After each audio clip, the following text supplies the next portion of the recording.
तो आप चाहते हो कि आपकी भी गेम स्टक ना करे, तो ये वीडियो आपने लास्ट तक देखनी है क्योंकि इसके सवाल मुझे बहुत ज़्यादा आते हैं कि इसको चेक करना है कि नहीं करना। तो अस्सलाम वालेकुम। तो सबसे पहले तो मैं ना एक क्लियर कट आपको चीज़ बता दूँ कि रैम के रिलेटेड आपको एक चीज़ मैं पहले क्लियर कर देना चाहता हूँ, वो ये है कि मैं इस चीज़ को कंसिडर कर रहा हूँ कि आपके पास जो प्रोसेसर है उसमें कम से कम जो है 8 थ्रेड्स हैं उसमें। अब ये आपने खुद देखना है कि जो भी आपका प्रोसेसर का मॉडल नंबर है उसको आपने जाके गूगल पे लिखना है और आपको जो उसकी ऑफिशियल वेबसाइट होगी इंटेल की या एएमडी की, तो उसमें आपको पता चल जाएगा कि आपके प्रोसेसर में कितनी कोर्स हैं और कितनी थ्रेड्स हैं। तो ज्यादातर जो लैपटॉप में प्रोसेसर होते हैं गेमिंग के बगैर उनमें 2 थ्रेड्स होती हैं, तो इसलिए उन पे ज्यादा टाइम लग रहा होता है। इसके ऊपर मैंने डिटेल वीडियो कवर की है कि आपको लैपटॉप में अपने ये जो रीपैक्स वगैरह हैं क्यों नहीं इंस्टॉल करने चाहिए, वो भी आप देख सकते हैं। अब मैंने ये कंसीडर कर लिया कि आपके पास 8 थ्रेड्स हैं। अब हम रैम के बारे में बात करते हैं कि ये जो रैम बॉक्स आता है, किसी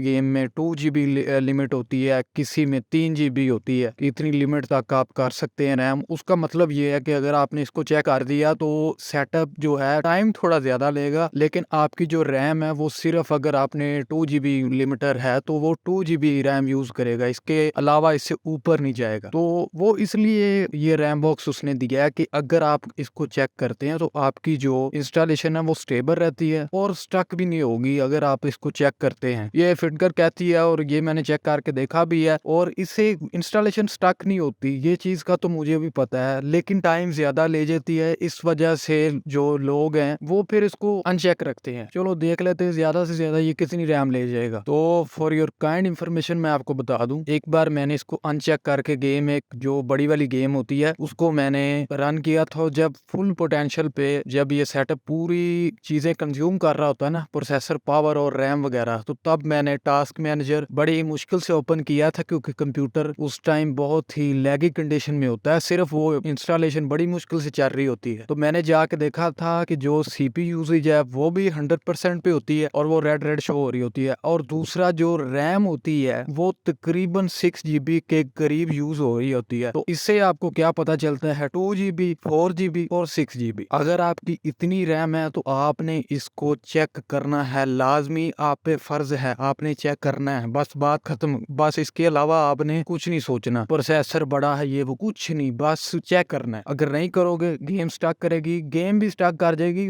सिस्टम ही स्टक कर जाएगा। गेम तो बड़ी दूर की बात है, जब 6 GB पूरी रैम उसने ले ली तो फिर पीछे विंडोज के लिए क्या बचेगा। तो बातें आपको रिपीट में लग रही होंगी कि मैं ये रिपीट कर रहा हूँ क्योंकि अवाम ये चीजें करती है, मैं इसलिए आपको बता रहा हूँ। अब आ जाते हैं 8 GB वाले और उससे ऊपर वाले स्टक के बारे में, जो पिछली वीडियो मैंने डाली है, तो उसमें आप सारे रीजन देख सकते हैं। अगर उनमें से कोई रीजन आपकी गेम के साथ है तो फिर आपकी जो इंस्टॉलेशन है वो स्टक कर सकती है। एक रीजन ये भी है, उसका रैम बॉक्स है रीजन उसका, मैं मानता हूँ, मैंने कहा था और है भी। कई बार मेरी भी गेम इसकी वजह से स्टक हुई है, वो पुराने सेटअप से जिसमें कभी कभी ये आता था तो उसमें तो कंपलसरी था ना कि आपने चेक करना था। लेकिन अब जो आजकल गेम्स आती हैं उनमें मैं इसको नहीं चेक कर रहा। मेरी 8 GB रैम है और वही जो मैंने सिनेरियो बताया 8 थ्रेड्स वाला मेरे पास सीपीयू है, तो मैं उसके ऊपर करता हूँ। मेरी जो गेम है बड़े ही कोई अच्छा टाइम निकाल जाती है। जो भी लेटेस्ट गेम्स हैं वो तो अगर आप एसएसडी में करते हैं तो 40 मिनट में गेम बाहर आ जाती है। अगर 8 GB है या 8 GB से ऊपर है और आपको प्रोसेसर भी जैसे मैंने आपको सपोज किया वैसे है तो आप इसको अनचेक कर सकते हैं, कोई मसला नहीं। तो यही थी आज की वीडियो। जो यहाँ तक आ गए हैं उनके लिए एक रिक्वेस्ट ये है कि चैनल को सब्सक्राइब करो यार, कोई नहीं सब्सक्राइब करता, पता नहीं सारे भूल जाते हैं। मेरे पता नहीं चैनल का नीचे बटन नहीं शो होता, क्या चक्कर है। उम्मीद करता हूँ वीडियो आपको पसंद आई होगी। अल्लाह हाफिज।